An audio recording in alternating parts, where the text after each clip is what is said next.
नमस्कार, मेरा नाम है अंकित यादव और आप देखना शुरू कर चुके हैं अंकित यादव इंस्टीट्यूशन।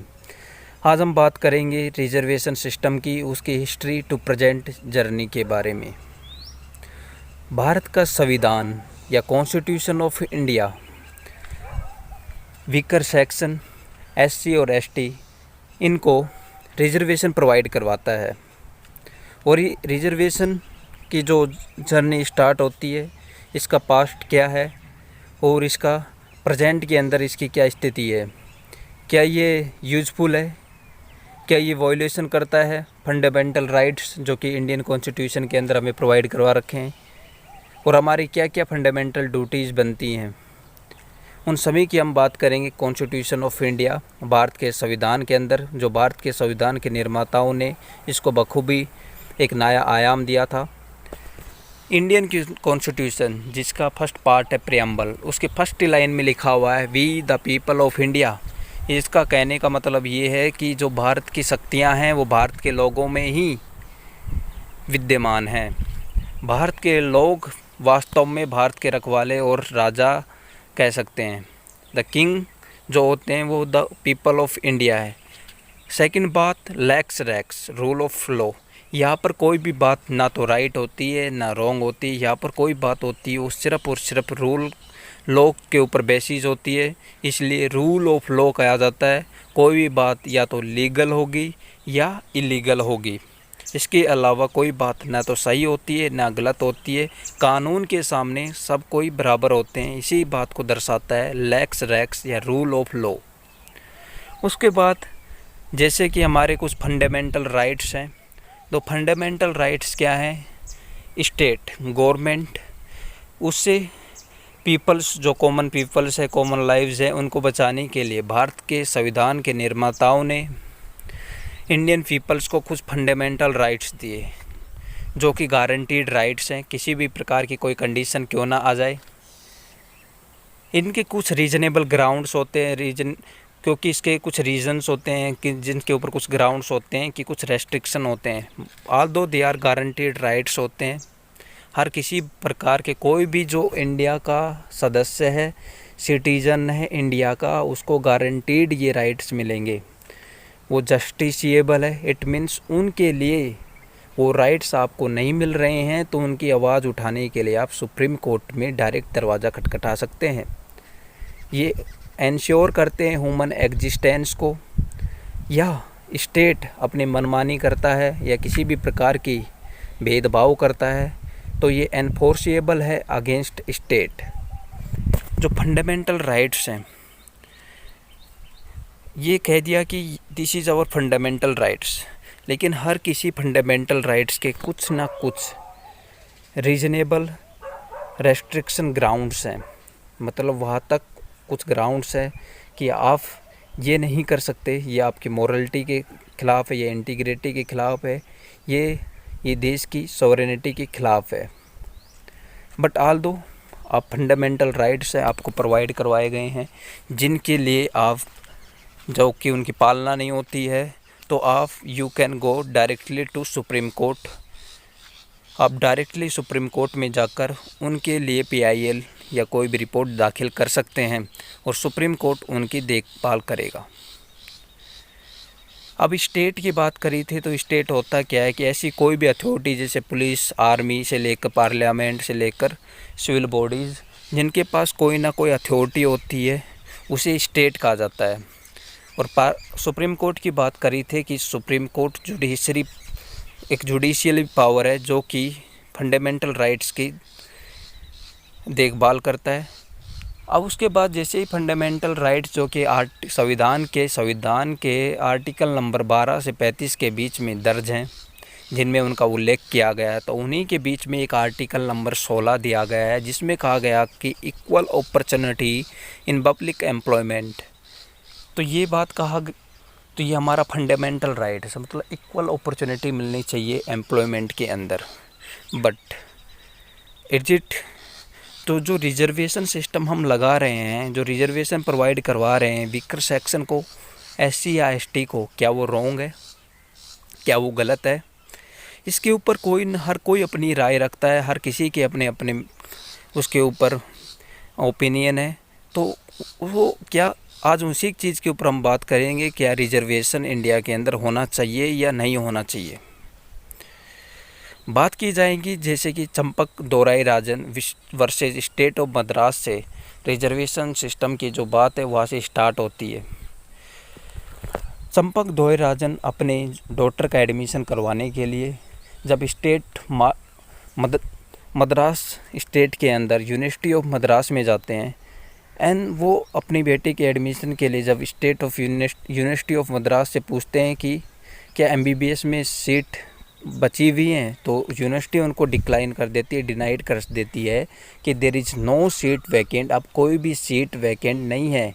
उसके बाद चंपक दोराई राजन कहते हैं कि सम सीट्स आर लेफ्ट, तो स्टेट ऑफ यूनिवर्सिटी उनको जवाब देती है कि दीज सीट्स आर रिजर्व्ड, ये हम आपको नहीं दे सकते, दीज आर रिजर्व्ड सीट्स।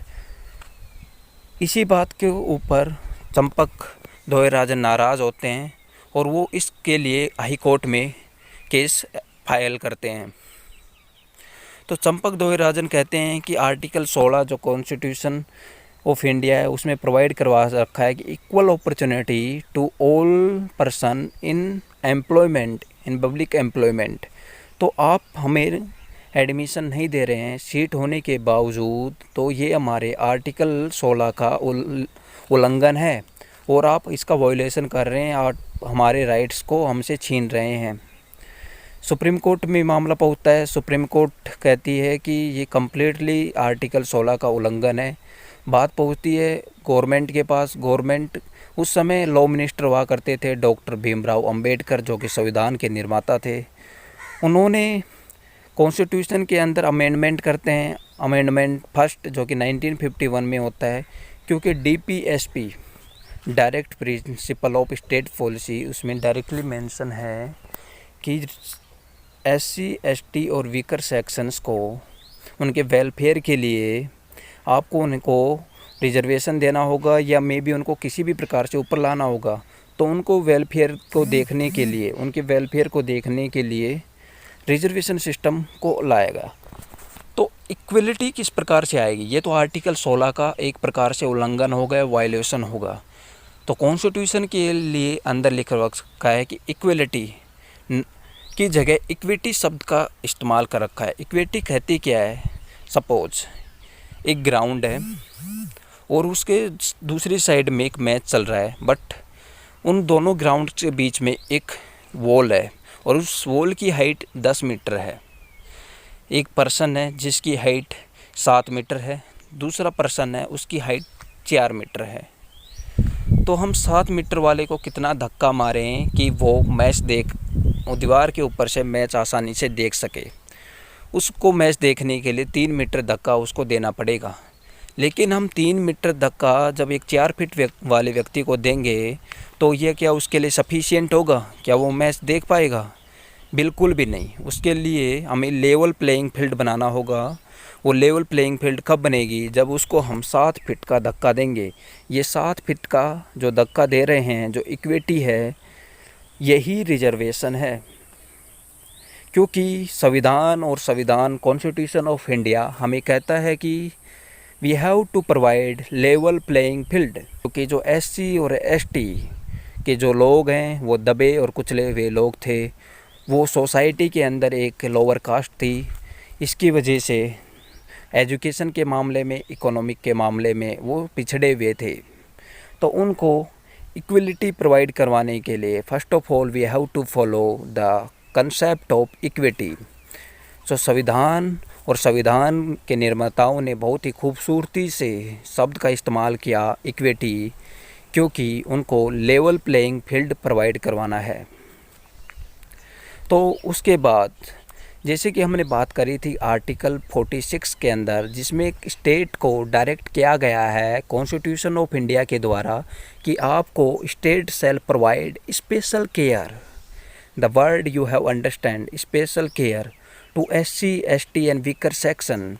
जब दोराई राजन जो चंपक डोयराजन जो केस हुआ उसके अंदर इस चीज़ का वॉयलेशन था कि स्टेट और गवर्नमेंट के पास असमंजस हो गया था कि वो किस प्रकार से स्पेशल केयर प्रोवाइड करवाए SC ST को।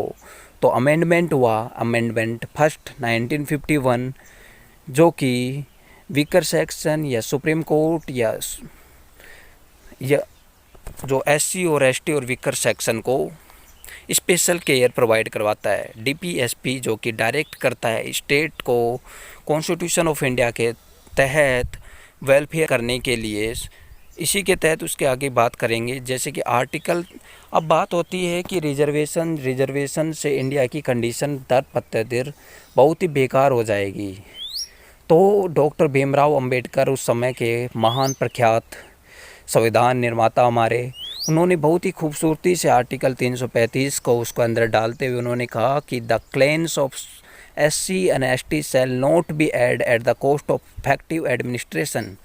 उनका कहना था कि रिजर्वेशन उसी हद तक दिया जा सके, उसी हद तक दिया जाए जहाँ तक वो एडमिनिस्ट्रेशन या सोसाइटी के लिए कोई भी गलत, मतलब सोसाइटी का उसके ऊपर कोई भी डिसएडवांटेज या गलत प्रभाव नहीं पड़े।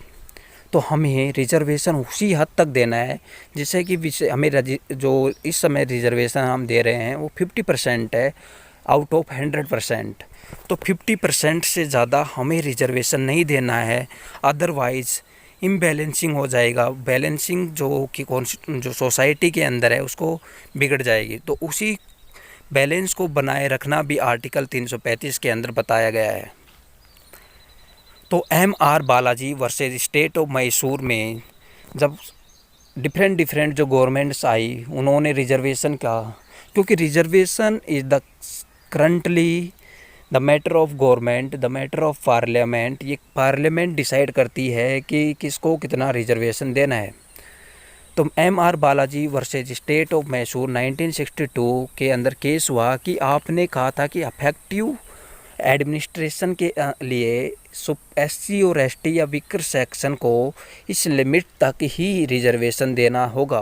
तो वो लिमिट है क्या? तो MR Balaji versus state of Mysore 1962 के अंदर उस हद को बताया गया कि वो एक लास्ट जो लिमिट है वो 50% है। अप टू 50% कोई भी गवर्नमेंट रिजर्वेशन दे सकती है, उसके आगे कोई रिजर्वेशन नहीं होगा। तो OBC रिजर्वेशन कब आया? Why reservation not on the basis of wealth, जो कि हम डेली बेसिस पर डिस्कशन करते रहते हैं। क्रीमी और नॉन क्रीमी लेयर होती क्या है? EWS का इकोनॉमिक वीकर सेक्शन का फंडा क्या है और किस प्रकार से ये किस वायलेशन करता है कि जो 50% जो रिजर्वेशन है उसको। तो हम इन सभी चीज़ों की जो डिटेल वाइज स्टडी करेंगे नेक्स्ट वीडियो के अंदर। वीडियो कैसी लगी आप हमें ज़रूर बताइए कमेंट करके, और जानते रहिए कि भारत के अंदर क्या तथ्य हैं, भारत के अंदर क्या राइट है और क्या रॉन्ग है। सो हम अगले जो नेक्स्ट वीडियो उसके अंदर बात करेंगे OBC रिजर्वेशन की, और रिजर्वेशन जो कि वेल्थ के ऊपर क्यों नहीं दिया जाता है, कास्ट के ऊपर ही क्यों दिया जाता है, क्रीमी और नॉन क्रीमी के ऊपर। Thank you.